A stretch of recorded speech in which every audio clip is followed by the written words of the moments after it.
مساء الخير على كل متابعي ومشاهدي برنامج حديث الشارع. معكم محمود حسن مراسل البرنامج من محافظة سوهاج، ونرسل لحضراتكم شوارع سوهاج ليها شكل تاني، روحانيات وبهجة وكمان سرور عقب صلاة التراويح وصلاة العشاء في ثاني ليالي رمضان الكريم.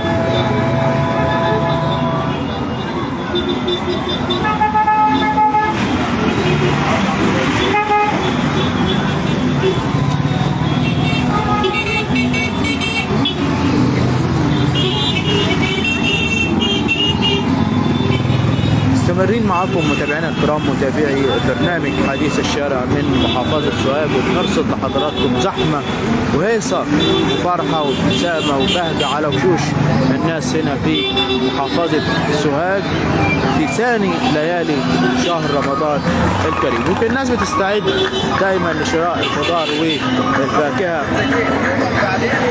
وسد احتياجات الطعام من السحور وكمان الفطار، ويمكن دايما برضو شراء الملابس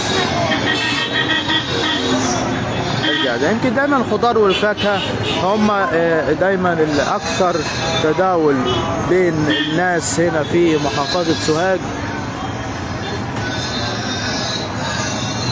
خاصة في شهر رمضان الكريم.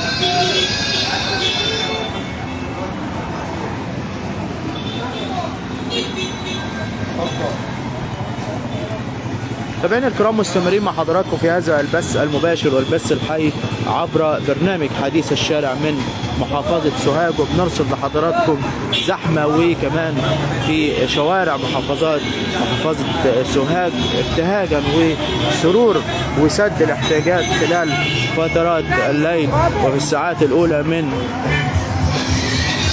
ليل ثاني ليالي شهر رمضان الكريم.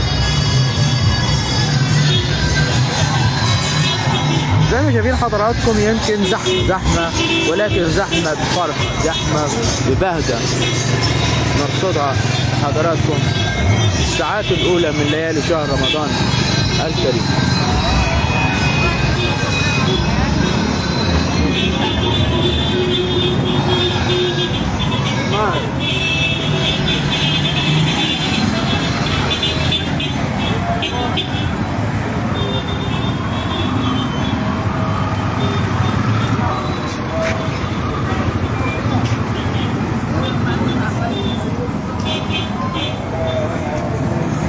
يعني يمكن الكل ملاحظ والكل شايف الزحمة وهيصة وابتهاج وفرحة داخل شوارع محافظة سوهاج حلول ثاني أيام شهر رمضان الكريم وثاني ليلة اليوم الجمعة، اليوم السبت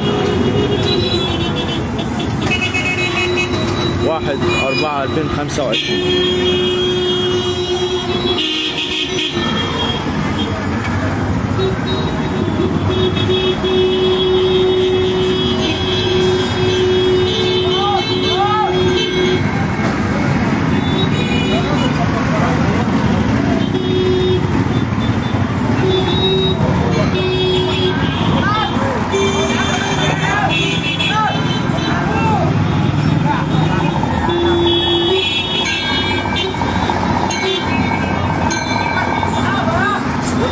ليالي رمضان هنا في محافظة سوهاج بتختلف شوية عن باقي المحافظات، بيبقى فيه بهجة وسرور وزحمة عقب صلاة العشاء وصلاة التراويح، والأطفال والشباب والنساء زي ما شايفين حضراتكم تنتشر في شوارع محافظة سوهاج لسد الاحتياجات والخروج والنزهة، خاصة مع ارتفاع درجات الحرارة في طقس اليوم السبت 2025.